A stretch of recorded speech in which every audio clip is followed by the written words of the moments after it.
Hi everybody, thanks for joining in. Today I want to talk to you about time. And I think what brought this to my mind is that last night was the summer solstice, and I'm so excited for summer to be here and ready to have the best summer ever. But it also occurred to me that 2017 is halfway over.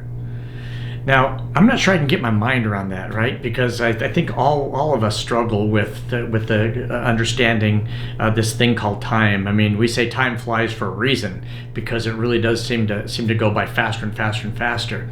So I did a little bit of research to try to understand why that is. What goes on in our minds that makes the feeling of time flying so prevalent in what we do, and also makes us look back so fondly in the past. And here's a couple things that I learned.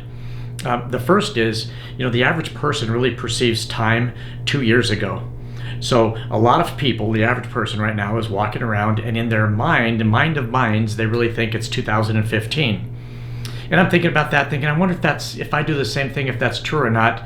Then I found out that I guess I do, because the other day I had to fill out a form, and I put 2014 on there. So either I'm below average or above average in terms of thinking about time, but either way, I guess it does pertain to me as well. But a couple of perspectives on the human mind and how we perceive and deal with time. And here's a couple interesting things that hopefully not too depressing. Maybe they're fun party trivia bits for you. But look, the first thing I'll share with you is that way back when I was a young lad, there was a show called Happy Days. And Happy Days was filmed at a time when looking back at the previous era. So the previous era was the late 50s and early 60s.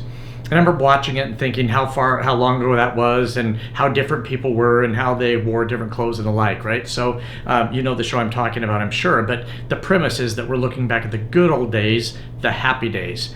So when you think about that and say, okay, if we filmed a movie today in 2017, and we're going to call it Happy Days, and make it the equivalent time frame back, do you know we'd be filming a show about 2004?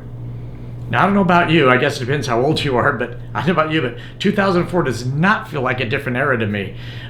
It feels like I would think we'd be doing a show about the 70s or the 80s, but in fact, yes, it is only, we would be doing a show about 2004 if we're doing Happy Days right now.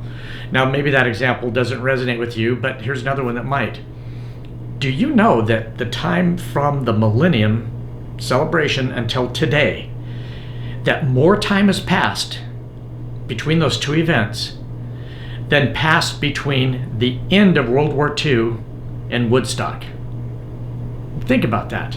I mean, it seemed like completely different generations and eras, certainly from Woodstock to the end of World War II, and yet more time has passed since just 2000 to 2017 than that time frame. So I think the point I'm trying to make is that yes, time flies, and in fact, our ability to get our mind around time seems to be something that we struggle with, and that makes planning for success so challenging.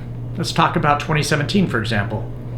Did you set goals for yourself January 1st, 2017?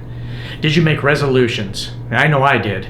And most people, I think, make those goals, and then the following year they check and see how they did. Good goal setters set things, I think, in body and mind and spirit, and try to set goals, number of goals under each one of those. Now, if you're one of the few people that have accomplished all your goals, congratulations. I think you should reset those goals and raise them. But if through I think the usual person, the average person, maybe we haven't even thought about those things. Maybe we made good progress immediately after setting those goals, but perhaps our focus has drifted off.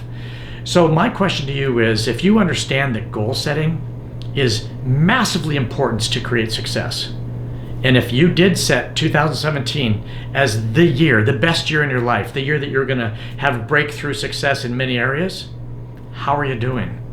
And are you assessing how you're doing? I'll ask you to check that. And you know what? If you've come up short, redefine those goals. If you've exceeded all your goals, congratulations, raise them. Make 2017 even better than you thought it could ever be. But now's the time to think about it. I promise you, December 31st, it'll be too late to do anything about it, and we'll look back yet at just another year where perhaps we did some of the goals, but not all of them.